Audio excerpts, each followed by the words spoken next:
Top 10 things I wish I knew before I started to crochet. Hi friends, welcome back to Crochet with Elena. Today I'm going to be talking about everything that I wish I knew when I first started to crochet a couple years ago. Let's just get right into it with number one is do your research before you step into the craft store. Let me take you back to a couple years ago when I first started.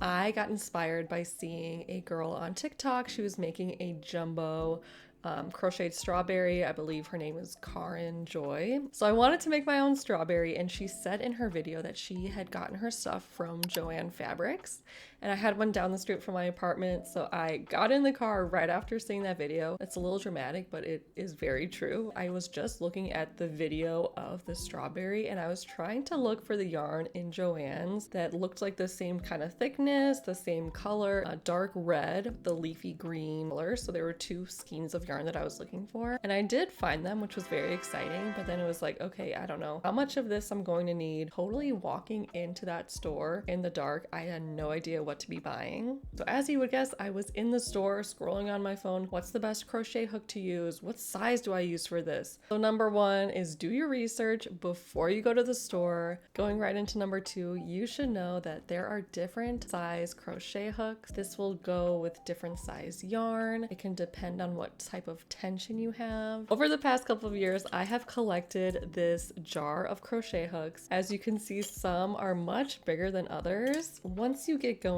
and you start practicing, you find that, oh, this one feels the best for me and it works best for the type of yarn that I would like to use. For that very first project I had done, I used just a regular metal hook, like the very thin ones. It got the job done, but I think I had the wrong size. I was very unaware that there are different size hooks for different size yarn. There's just so many different factors that go into crochet. I feel that it's very personalized, and it's something that you can only learn throughout time. And going into number three is the different types of yarn. Now this will depend on if you are crocheting a stuffed animal or clothing. Me personally, I like to make a lot of stuffed animals, and the yarn that I like the most is Premier yarn, which I have linked down below. That is a thicker, fluffier type of yarn. Now tying in those 2 points of learning about the different types of hooks and the different types of yarn, I had no idea that you can make the same exact project, whether it's clothing, stuffed animals, etc.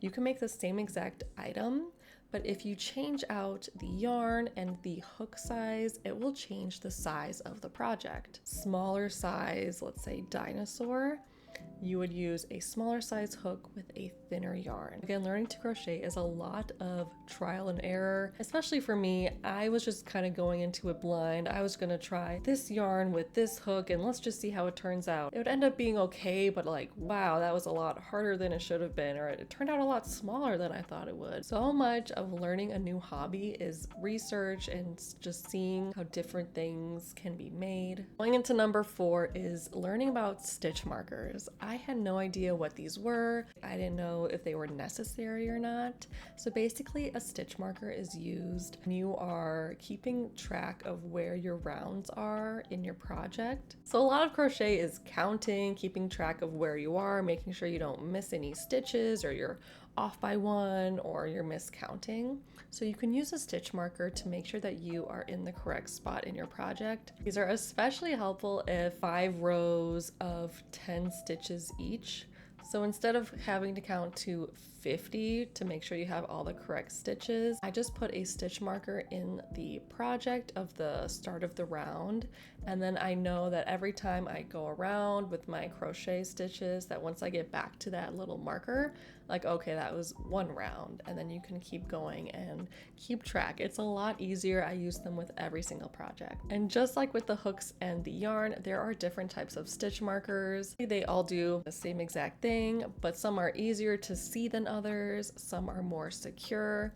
The first ones that I got from Joann's, they did work, but they didn't close all the way. So sometimes they would just slip out of my project if like it had fallen over, or if I was too rough with it, it would just fall out. Now I actually make my own stitch markers. They're available over on my Etsy. They are so cute. They come in packs of 3. They are so much easier to work with because they are secure and they're not too big. but they're also fun little designs. There's like dinosaurs or little cats or frogs. I find that it's just a cute little detail to add to your project as you're working on it. It's something cute to look at, it works well, and it really helps you keep track of where your stitches are. Number 5 is stuffing. This is specifically for if you're making stuffed animals. I did not realize when I was first starting that there are different types of stuffing. Some of them have different textures, different thickness. It's easier to work with than others. I have found that personally, I love to use the original polyfill stuffing.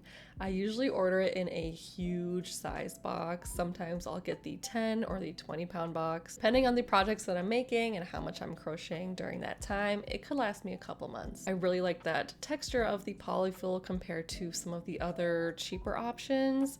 I recently just ran out and I had to go to Michael's to get some more stuffing. They did not have that specific brand, so I was like, okay, I'll just pick up whatever bag that they have at the store. It was a cheaper bag. I had a coupon. I'm like, great, this is gonna work awesome. It was cheap, it's just what I need. And it did not work as well as I would have liked. The projects ended up looking fine. They came out how they should have, but working with it was a little bit more difficult. It's harder to pull apart. I didn't like the texture in my hands. It didn't feel as soft as that original polyfill. So again, this is trial and error depending on your preference, but me personally, I love that one specific brand.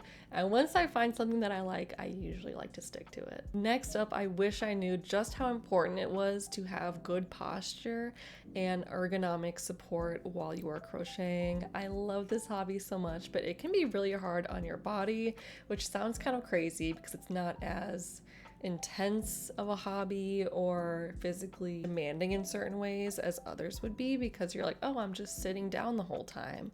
But that's the problem, is that you start getting hunched over, you get tension in your shoulder. One of the hacks that I have is using a ergonomic pillow. I love using my Volare pillow. This is used for gaming, but you can also use it for crochet. I love them so much that I actually have two, and one of them got personalized. I put my little handle with a cover of a yarn on it. I absolutely love it so much. This really helps with my elbow support and helps me sit up straight. From the very beginning, make sure that you have good posture while you're crocheting. It really helps you in the long run. Take breaks when you need to, have an ergonomic pillow like the Volare, and just really take care of yourself. So when I first started off, nobody really told me what a crochet pattern was.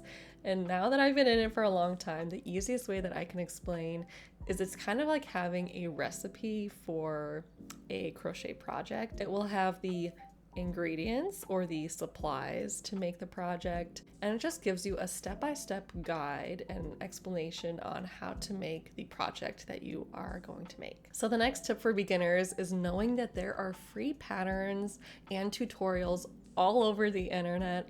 When you're first starting off, sometimes it can be intimidating, like you're already buying the supplies and the hooks and the yarn and all this other stuff. It's very overwhelming, and the last thing you want to do is like, oh, I don't want to have to buy a pattern. So just know that there are so many good resources out there on the internet. I started off by using YouTube tutorials, and that was really good so that I could see exactly how to make the different stitches, and I could rewind and go back and see, oh wait, how did they do this step and how did they get there? There are so many really good tutorials out there. So that leads into my next tip. Once you've kind of learned the basics, you've watched some tutorials, and you feel like you're ready to try some other projects, or you want to make something but you can't find a free version of it online, I would definitely recommend to just go and buy the pattern. Not only will it be easier for you to read a clear PDF that doesn't have any commercials or advertisements on it, it is easier to read, but then you're also supporting small businesses, other creators. And I know that for myself as a small business, I get so appreciative with every single sale that I have. I have patterns of my own that I've been making for the past couple of years, and they range from like $3 up to $5 or $6. And even with those small $3 purchases, I feel so excited. So I know that when I feel that appreciative with somebody supporting my small business, I know that others feel that way too. Going into the last thing that I wish I knew before I started to crochet was that practice makes perfect, and Rome was not built in a day. You are not going to just come out of the gate as a crocheter, being really great at making these huge projects that are very detailed or there's not anything wrong with them. I know looking back at some of the projects that I first made, at the time I was very proud of myself, but now I can see like, oh yeah, I was missing some stitches. I used a different size hook than I should have used for that type of yarn, or maybe my tension was off. It wasn't. There's so many little details that go into crochet, and it really just takes time and practice. Thank you guys so much for watching. Be sure to hit that like and subscribe button. Put some questions down below in the comments if you have any, and I'll see you next time.